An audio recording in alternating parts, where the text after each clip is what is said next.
President, and gentlemen, ladies of the House,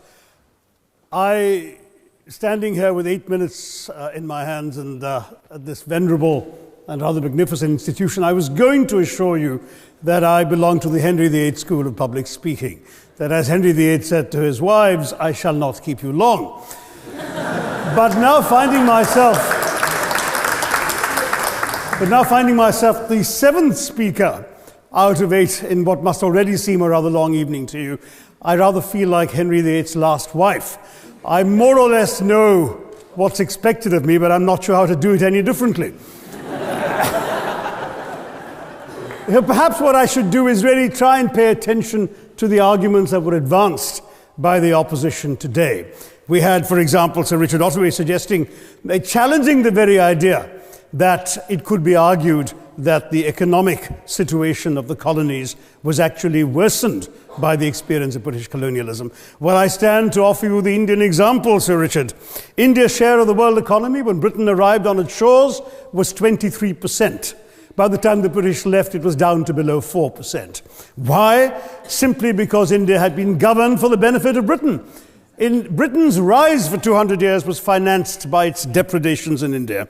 In fact, Britain's industrial revolution was actually premised upon the deindustrialization of India.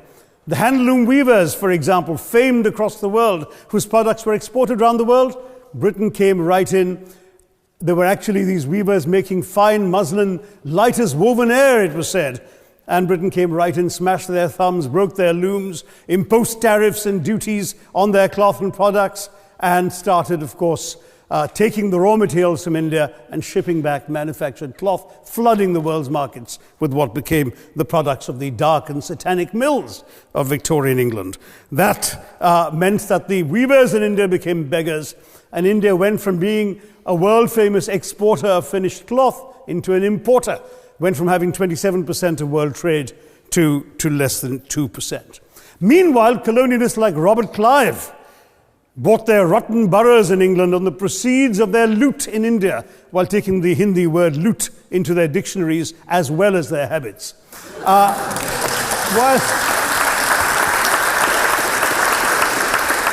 And the British had the gall to call him Clive of India, as if he belonged to the country, when all he really did was to ensure that much of the country belonged to him. By the end of the 19th century, the fact is that India was already Britain's biggest cash cow, the world's biggest purchaser of British goods and exports, and the source of highly paid employment for British civil servants. We literally paid for our own oppression.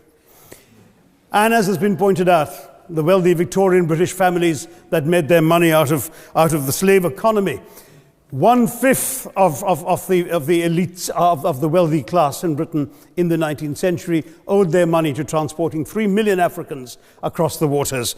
And in fact, in 1833, when slavery was abolished, what happened was that a compensation of £20 million was paid, not as reparations to those who had lost their lives or who had suffered or been oppressed by slavery, but to those who had lost their property. I was struck by the fact that your Wi-Fi password at this union commemorates the name of Mr. Gladstone, the great liberal hero. Well, I'm sorry, his family was one of those who benefited from this compensation.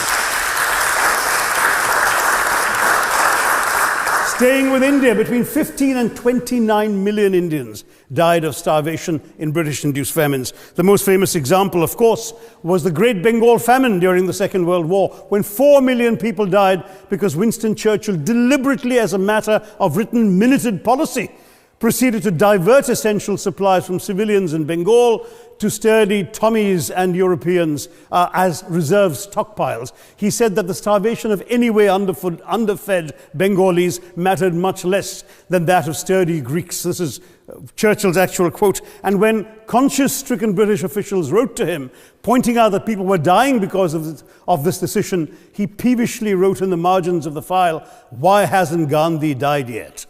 So all notions that the British were trying to do their colonial enterprise out of enlightened despotism, to try and bring the benefits of colonialism and civilization to the benighted heathen. I'm sorry, Churchill's conduct in 43, simply one example of many that gave a lie to this myth.